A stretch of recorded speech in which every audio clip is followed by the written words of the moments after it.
January 6th. Reset excuses. Excuses sound reasonable. That is why they work. They are not obvious lies. They are explanations that feel justified. They are reasons that seem valid in the moment.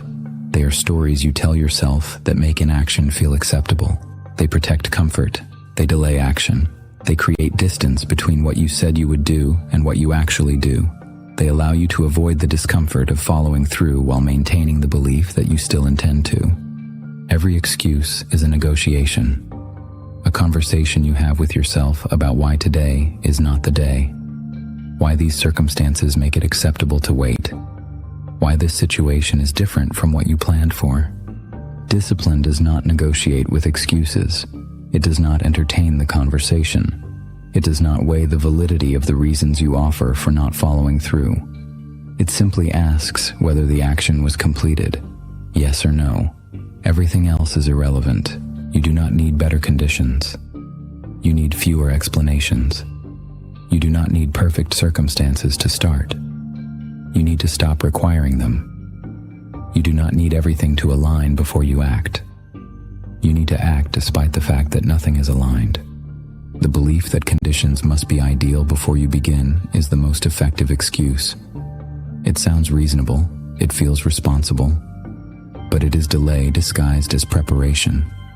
It is avoidance disguised as strategy. Waiting for the right time guarantees you will wait forever. There is no right time. There is only the time you decide to start, regardless of whether it feels right. The conditions will never be perfect. The circumstances will never be ideal. Every excuse reinforces a habit of avoidance. Every time you accept a reason for not following through, you strengthen the pattern of finding reasons. You train yourself to look for justifications instead of solutions. You build a reflex of explaining instead of executing. This is why the first excuse is the most dangerous. It establishes that exceptions are possible. It proves that the standard can be negotiated. It creates precedent for future conversations where you convince yourself that this time is different. The second excuse is easier than the first. The third is easier than the second. Eventually, the excuse becomes automatic. You do not even recognize it as an excuse anymore. It becomes the truth you operate from. Replace excuses with responsibility. No emotion, no story, no explanation of why it is difficult or why circumstances are unfavorable. Just acknowledgement. Either you did what you said you would do, or you did not. Responsibility does not require justification. It does not require context. It simply requires honesty about what happened and ownership of the result. When you stop explaining, you stop negotiating. When you stop negotiating, you start executing. When you start executing, excuses lose their power because they no longer serve a function. Just the next required action. That is all that matters. Not the reasons it is difficult. Not the circumstances that make it inconvenient. Not the explanation of why it feels harder today than yesterday. Just what needs to be done next. This removes the weight of everything else.